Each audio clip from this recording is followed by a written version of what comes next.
Hello friends, आपल्या सर्वांची आवडती मालिका लपंडाव या मालिकेच्या आजच्या मंगळवार 3 मार्चच्या एपिसोडमध्ये एकानंतर एक जबरदस्त ट्विस्ट आले आहेत.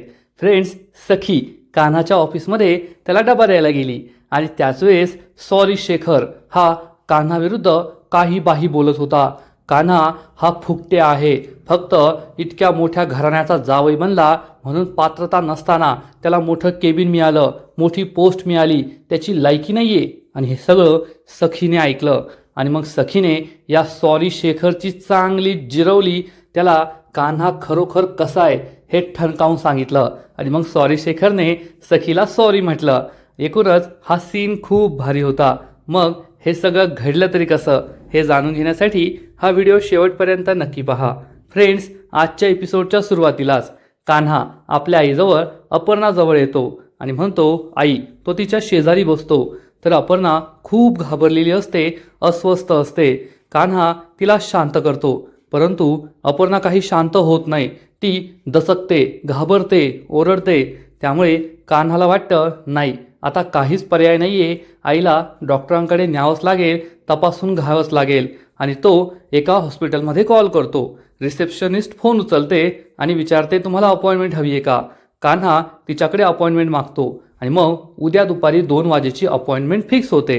कान्हा म्हणतो ठीक आहे, उद्या दुपारी 2 वाजता मी पोहोचतो. तो लगेचच आपल्या आईचं नाव वगैरे, फोन नंबर या सगळ्या गोष्टी सांगतो आणि रिसेप्शनिस्ट 2 वाजेची अपर्णा किर्लोस्कर नावाची अपॉइंटमेंट मार्क करते. आणि हा फोन ठेवताच सखी त्याच हॉस्पिटलमध्ये कॉल करते आणि सखी विचारते तुमच्याकडे लहान मुलांसाठी मानसोपचार तज्ज्ञ डॉक्टर दिवेकर आहेत ना. रिसेप्शनिस्ट हो म्हणते आणि मग सखी त्यांची अपॉइंटमेंट मागते. ही रिसेप्शनिस्ट 2 वाजेचीच ज्यावेळेस कान्हा आणि अपर्णा हॉस्पिटलमध्ये येणार आहे ती सेम अपॉइंटमेंट डॉक्टर दिवेकरकडे असलेली सखीला देऊन टाकते. आणि मग अपर्णा किर्लोस्करच्या खालीच ती लगेचच कुल्फी गौतम कामत ही अपॉइंटमेंट मार्क करते. म्हणजे कान्हा आणि सखी हे दोघे एकाच वेळेस एकाच हॉस्पिटलमध्ये येणार आहेत, पण वेगवेगळ्या डॉक्टरांना भेटणारे आणि येथे ते एकमेकांच्या समोर येऊ शकतात. आणि मग कान्हा आपल्या आईजवळ येतो, अपर्णाला जवळ घेतो, तिच्या डोक्यावर प्रेमाने हात ठेवतो. आणि इकडे सखी ही सुद्धा कुल्फीजवळ येते. कुल्फी खूप घाबरलेली असते, ती थरथर करत असते. सखी कुल्फीला जवळ घेते आणि बॅकग्राऊंडमध्ये आई तू भासे ठाई ठाई हेच गाणं सुरू होतं. फ्रेंड्स, हा सीन खरंच खूप इमोशनल आहे. तसं पाहायला गेलं तर कान्हा आणि अपर्णा या दोघांबद्दल आपल्याला वाटतं की हे दोघे मायलेक आहेत आणि त्यांच्याबद्दल जे काही घडलंय, सरकारने जे काही केलंय त्यामुळे त्यांचे इमोशन्स आपल्याला जाणवतात. पण सखी आणि कुल्फी यांचं नातं वेगळं आहे आणि कुल्फीची आई असताना सुद्धा सखी तिला आईसारखं सांभाळते हे पाहून विचित्र वाटतं. पण आपली लहान बहीण म्हणून कुल्फीवर सखीचं खूप प्रेम आहे आणि सखीला या सगळ्या डिप्रेशनमधून बाहेर काढण्यासाठी सखी प्रयत्न करते. इकडे कान्हा हा सुद्धा आपल्या आईला जवळ घेतो आणि तिला शांत करण्याचा प्रयत्न करतो. पण अपर्णा खूप दुःखी असते, इमोशनल झालेली असते. एकूणच हा सीन तुम्हाला सुद्धा आवडेल. कान्हा आणि सखी हे दोघेही आपापल्या माणसांची किती काळजी घेत आहे त्यावरून तुम्हालाही आनंद होईल. हा सीन तुमच्याही डोळ्यात नक्कीच पाणी आणेल. आणि मग दुसऱ्या दिवशी सकाळी सखी किचनमध्ये येते आणि विचारते हर्षदा कान्हा सर गेलेत का. तर हर्षदा सांगते हो ना, ते ऑफिसला गेलेत. तुम्हाला यायला उशीर झाला का, सकाळी उशिरा उठलात का तुम्ही. तर सखी सांगते हो ना, कुल्फी उशिरा झोपली आणि मग तिला झोपवता झोपवता मला सुद्धा उशिरा झोप लागली, त्यामुळे सकाळी उठायला उशीर झाला. आणि तेवढ्यात सखीला डायनिंग टेबलवर कान्हाचा टिफिन दिसतो. सखी विचारते हर्षदा कान्हाने टिफिन नेला नाही का, तू त्याला टिफिन दिला नाही. तर हर्षदा म्हणते सॉरी सखी मॅम, मी कामाच्या गडबडीत विसरले, मी आत्ता त्यांच्या ऑफिसला नेऊन देते. तर सखी म्हणते नाही नाही, तू नको नेऊन देऊ, मी नेऊन देते, कान्हाला सरप्राईज देईल, तेवढाच कान्हाला खूप आनंद होईल. हर्षदाला ही आयडिया आवडते आणि सखी म्हणते तसंही आता कान्हाला सेपरेट केबिन मिळालं आहे, आता ॲडमिन डिपार्टमेंटचा हेड आहे तो, आता त्याला मी सरप्राईज देईल आणि कॉंग्रॅच्युलेशनसुद्धा म्हणेल, भारी पोस्ट मिळाली त्याला. तर हर्षदाला काहीच कळत नाही. हर्षदा म्हणते तुम्ही काय बोलताय ना, मला काहीच कळालं नाही आहे, पण त्यांना चांगली नोकरी मिळाली आहे आणि चांगला पगार मिळाला आहे एवढं मात्र मला कळत आहे. तेव्हा सखीसुद्धा हसते आणि कान्हाच्या ऑफिसला यायला निघते.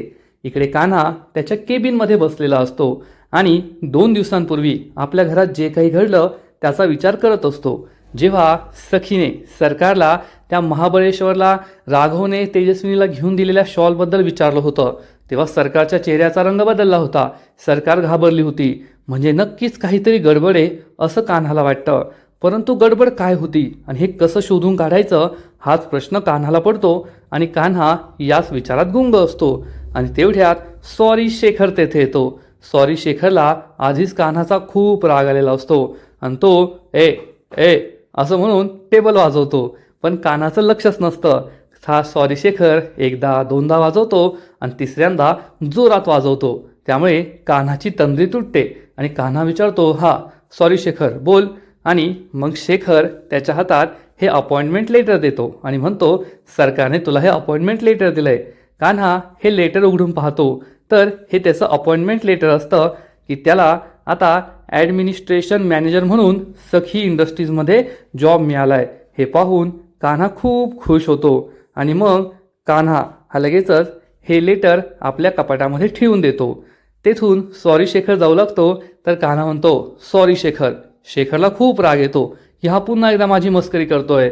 तर कान्हा म्हणतो, अरे मी तुला तुझी मस्करी नाही करत आहे, मी तुला खरंच सॉरी म्हणतोय. Shekhar I am really sorry. Coffee पिणार का? शेखर काहीच बोलत नाही. कान्हा हा लगेचच काकांना कॉफी आणायला सांगतो तर शेखर चिडून म्हणतो, काही गरज नाहीये, माझी कॉफी माझ्या डेस्कवर आहे, विचारल्याबद्दल थँक्यू. असं म्हणून सॉरी शेखर तेथून निघून जातो.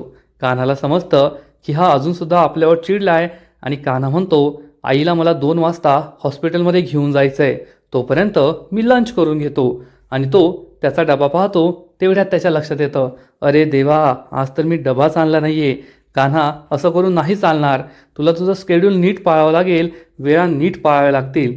आता जेवणाचं काय करायचं आणि आईला घेऊन कधी जायचं हाच प्रश्न कान्हाला पडतो. आणि इकडे ऑफिसच्या बाहेर सखी पोहोचते. सखी गाडीतून खाली उतरते तर सरकार तिच्यासमोर उभी असते. सरकार सखीला विचारते, सरप्राईज, आज तू ऑफिस जॉईन करायचा विचार करतेस की काय? तर सखी उत्तर देते, नाही सध्या तरी नाही, आज तर मी कानासाठी डबा घेऊन आली आहे. तर सरकार म्हणते, वा, खरंच सखी तू खूप बदलली आहे. आधी तू अशी नव्हती, पण आता तू एकदम टिपिकल बायकोसारखी वागतीये. तर सखी उत्तर देते, काय ना सरकार, मी माझ्या नवऱ्याचे लाड नाही करायचे तर मग कोणी करायचे? माझ्या नवऱ्याचे लाड आता मीच करणार ना. आता माझा कान्हा एवढी मेहनत करतोय, त्याला ऑफिसमध्ये मोठं केबिन मिळालं आहे, वरची पोस्ट मिळाली आहे, मग मी त्याच्यासाठी एवढं तर करूच शकते ना. सरकार म्हणते, एकदम बरोबर, नक्कीच करू शकते. तर सखी विचारते, तुमची काही हरकत नसेल तर मी जाते, लंच टाईमच्या आधी मला कान्हाला टिफिन द्यायचा आहे. सरकार म्हणते, हो हो जा ना. सखी तेथून निघून जाते. सरकार मात्र चांगलीच खुश असते आणि म्हणते, मूर्ख कुठली, तुला जर माझ्या एवढी अक्कल असती ना तर तू आज या परिस्थितीत नसती. आणि कान्हाचं सत्य तुला अजून माहिती नाहीये, त्यामुळे जितक्या वर उडायचं तितक्या वर उड, कारण तितक्या वरतून तू खाली पडशील ना तेवढंच तुला जास्त लागेल. कारण तुझ्या कान्हाला माझा नवरा माझा नवरा, माझ्या नवऱ्याची मी लाड करणार असं म्हणते ना, तो कान्हा माझ्या हातची कठपुतली आहे हे तुला अजून माहीतच नाहीये आणि तू त्याचे लाड करतीये हे माझ्या फायद्याचंच आहे. असा विचार करून सरकार खूप खुश होते आणि हसू लागते. तर दुसरीकडे ऑफिसमध्ये लंच टाईम झालेला असतो आणि सरकारच्या कामत इंडस्ट्रीजचे मोजून 5 एम्प्लॉई हे जेवण करायला बसलेले असतात. 3 मुली आणि 2 माणसं हे जेवण करत असतात कॅन्टीनमध्ये. आणि तेवढ्या सखी तेथे येते आणि वैशाली, नैना आणि अजून एक मुलगी, या 3 मुली मस्त जेवण करत असतात आणि सॉरी शेखर आणि दुसरे एक सिनियर एम्प्लॉई हे वेगळ्या टेबलवर जेवण करत असतात. सखी कान्हाला पाहायला सगळ्यात आधी या कॅन्टीनमध्येच येते आणि ती दरवाजाच्या बाहेर उभं राहून सगळं ऐकत असते. बाकीच्या एम्प्लॉईला माहीत नसतं की सखी आपलं बोलणं ऐकते. आणि वैशाली म्हणते, अरे यार, लंच टाईम झाला, अजूनसुद्धा कान्हा सर केबिनमधून बाहेर नाही आले, त्यांच्याशिवाय जेवायला मजाच येत नाहीये. शेखर हे सगळं ऐकतो आणि त्याचा चांगला जळफाट होतो की या मुली त्या कान्हाचं किती कौतुक करताय. तर एक दुसरी नैना म्हणते, अगं ते आता आपल्याबरोबर कसं काय जेवण करतील, त्यांना आता प्रमोशन मिळालं आहे ना, स्वतःचं केबिन मिळालं आहे, ते बॉस झाले आहेत, ते आपल्याबरोबर नाही जेवण करणार. तर वैशाली म्हणते, नाही या, कान्हा सर तसे नाही आहे, कान्हा सर हे खूप चांगले आहेत, त्यांना आपल्या केबिनचा आपल्या पोस्टचा कोणताच गर्व नाही आहे, ते खूप साधे भोळे आहेत. हे ऐकून सखीला खूप आनंद होतो आणि ही वैशाली म्हणते, कान्हा सर तर किती क्यूट आहे.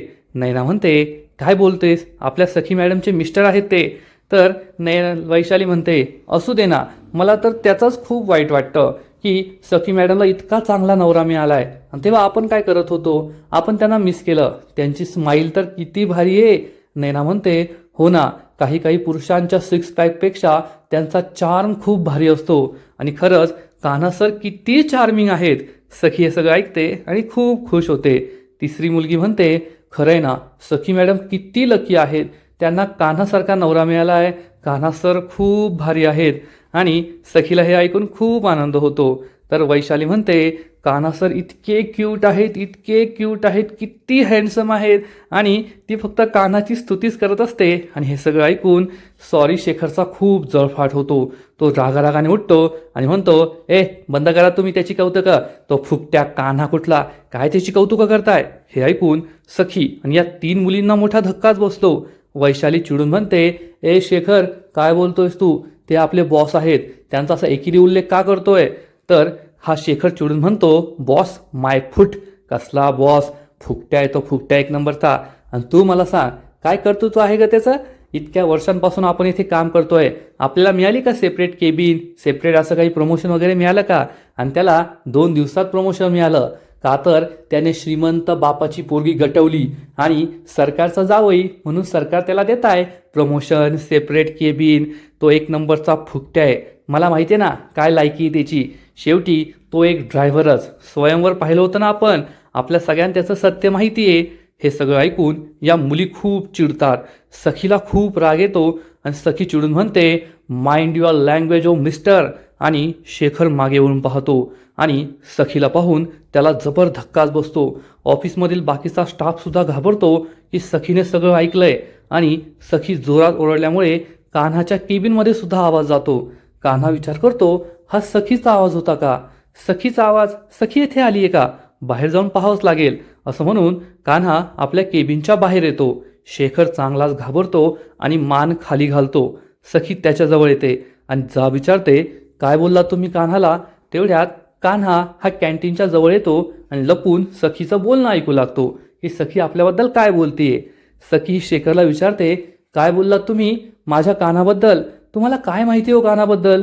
2 दिवसांपूर्वी कान्हा ऑफिसमध्ये आला आणि त्यावरून तुम्ही त्याला जज करताय. मागील 2 महिने 15 दिवसांपासून मी कान्हाबरोबर संसार करतेय आणि माझ्यापेक्षा जास्त कान्हाला कुणीच ओळखत नाही.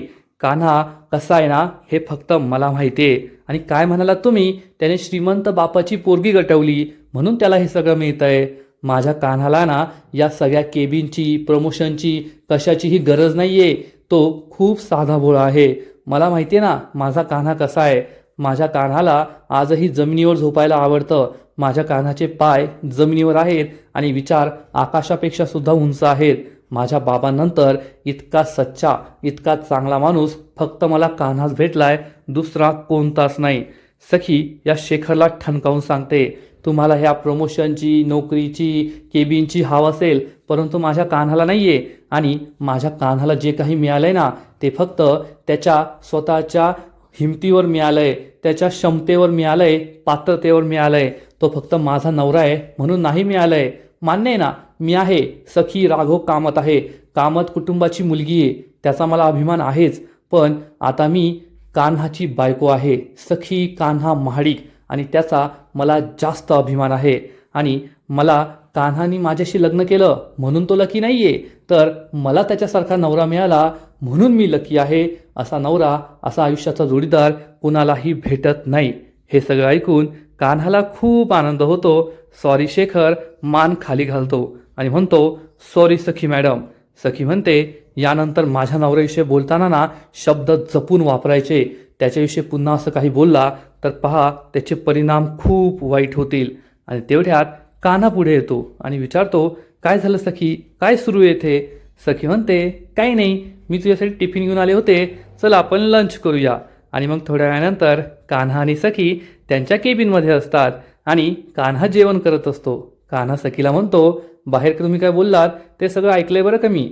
तर सखी चिडून म्हणते, लिसनिंग सेशन संपलंय, आता गुपचूप जेवून घे. आणि तू ना डबा विसरून आला होतास आज, तू अजून बदाम खायचे सुरू नाही केले का? तर कान्हा म्हणतो, कसं आहे ना, माझ्या डोक्यात फक्त काम एक एक काम चालू असतं, म्हणून थोडी गडबड झाली आणि म्हणून मी विसरलो. पण तुम्ही उगाचच माझा टिफिन घेऊन आला, मी कॅन्टीनमध्ये जेवलो असतो ना. तर सखी त्याला चिडवायला म्हणते, अरे कॅन्टीनमध्ये कशाला जेवला असतात, एवढ्या मुली आहेत ऑफिसमध्ये, त्यांच्यातल्या एखाद्याच्या डब्यात तू खाल्लं असतं ना. तर कान्हा म्हणतो, हो खरंय खाल्लं असतं. सखी म्हणते, खाल्लं कशाला असतं, त्यांनी तुला भरवलं सुद्धा असतं प्रेमाने. कान्हा म्हणतो, हो प्रेमाने भरवलं सुद्धा असतं. सखी चिडून म्हणते, लांब राहायचं त्यांच्यापासून, खाल्लं असतं आणि भरवलं असतं, काय खाल्लं असतं भरवलं असतं, येथे फक्त काम करायला यायचं, ऑफिस ते घर, घर ते ऑफिस, काम एके काम, एवढंच करायचं, कोणत्या मुलीशी बोलायचं नाही, डब्यात खायचं नाही, तिच्याकडून भरून घ्यायचं नाही. कान्हा म्हणतो, कसं आहे ना, सगळ्या मुली आहेत एवढ्या चांगल्या की मी तरी काय करणार. सखी म्हणते, हो ना खूपच चांगले आहेत, कान्हा सर किती हँडसम आहेत, कान्हा सर किती चार्मिंग आहेत, कान्हा सर मुके जरी असते ना तरीसुद्धा कुणीही त्यांच्या प्रेमात पडलं असतं. कान्हा विचारतो, खरंच का? सखी म्हणते, हे मी नाही बोलते, तर हे त्या मुली बोलत होत्या, उगाचच त्यांचे शब्द माझ्या तोंडात भरू नको आणि या सगळ्या मुलींपासून दूर राहायचं. कान्हा म्हणतो, पापड मोडलेला दिसतोय. तर सखीला काही कळतच नाही. सखी म्हणते, अरे हो तुला पापड द्यायचाच राहिला, आणि सखी कान्हाला एक पापड देते. कान्हा विचारतो, अरे वा, हा पापड तुम्ही तळलाय का? तर सखी म्हणते, नाही नाही मी नाही तळलाय, मी ना बॅल्कनीमध्ये उभी होते, एक मुलगी रस्त्याने चालली होती, मी तिला विचारलं, अगं तुला पापड तळता येतो का? ती हो म्हटली आणि मग तिने हा पापड तळून दिला. कान्हा हसू लागतो आणि म्हणतो, माझ्याबरोबर राहून राहून ना तुमचा सेन्स ऑफ ह्युमरसुद्धा सुधारलाय. सखी म्हणते, हो हो फुकटचं क्रेडिट घेऊ नको, गुपचूप जेवण कर आणि मग तुझं तुझं काम सुरू कर. तर कान्हा सखीला म्हणतो, तुम्ही पापड खा. सखी म्हणते, नाही मला नको आहे, मी नंतर जेवेल, तसंही मला कुल्फीला घेऊन बाहेर जायचं आहे. कान्हा विचारतो, बाहेर पण का? तर सखी सांगते, हे किडनॅपिंग, ते गुंड, तो सुरा, त्याच्यामुळे ती खूप डिस्टर्ब झाली आहे आणि तिचं वय नाही हे सगळं सहन करायचं, त्यामुळे मी तिला काउन्सिलिंगसाठी घेऊन जाणार आहे. कान्हा म्हणतो, अगदी योग्य आहे, पण कधीकधी माणूस डिस्टर्ब असला ना की त्याला एक मिठीसुद्धा पुरेशी ठरते, मग तो सगळं त्याचं दुःख विसरून जातो. सखी म्हणते, बरोबर आहे तुझं, पण कधीकधी मिठी पुरेशी नसते, मग डॉक्टरांकडे फेऱ्या माराव्याच लागतात. कान्हा उत्तर देतो, हो एकदम बरोबर आहे तुमचं. आणि मग कान्हा सखीला विचारतो, तुम्ही कोणत्या हॉस्पिटलमध्ये जाणार आहात? सखी हॉस्पिटलचं नाव सांगणार इतक्यात कान्हाला किरणचा कॉल येतो. कान्हा म्हणतो, थांबा थांबा महत्त्वाचा फोन आहे. तर सखी म्हणते, नाही नाही जेवण करताना फोन नाही उचलायचा. कान्हा म्हणतो, प्लीज एक मिनटं, खूप महत्त्वाचा कॉल आहे, आणि तो फोन उचलतो. तर किरण त्याला म्हणतो, अरे कान्हा कधी येणार आहेस तू? येथे अपर्णा काकू तयार होऊन बसले आहेत. कान्हा म्हणतो, हो आलोच मी, आणि तो लगेचच जायला निघतो.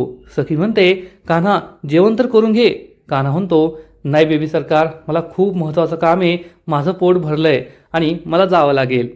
तर सखी त्याला म्हणते, ठीक आहे मी तुला सोडते. कान्हा म्हणतो, नाही नाही नको, कशाला, मी जातो ना. तर सखी म्हणते, अरे वा, मी स्वतः सोडायला तयार आहे, तरी तू नाही म्हणतोय. आता काय बाबा, मोठं केबिन आहे, मोठी पोस्ट आहे, आणि एक काम करू का, बाहेर त्या 3 मुली आहेत ना त्यांच्याकडे मी गाडीची चावी देते, त्या तुला सोडून येतील. तर कान्हा म्हणतो, आयडिया चांगली आहे, पण कोणाला गाडी चालवता येते ते मला माहीत नाही आहे ना. सखी विचारते, तुला काय वाटतं कोणाला चांगली गाडी चालवता येत असेल? तर कान्हा म्हणतो, मला वाटतं त्या नयनाला जमत असेल. सखी चिडून म्हणते, निघ इथून, नयनाला जमत असेल आणि मुलींना गाडी चालवायला देतोय, आणि कान्हा तेथून पळून जातो.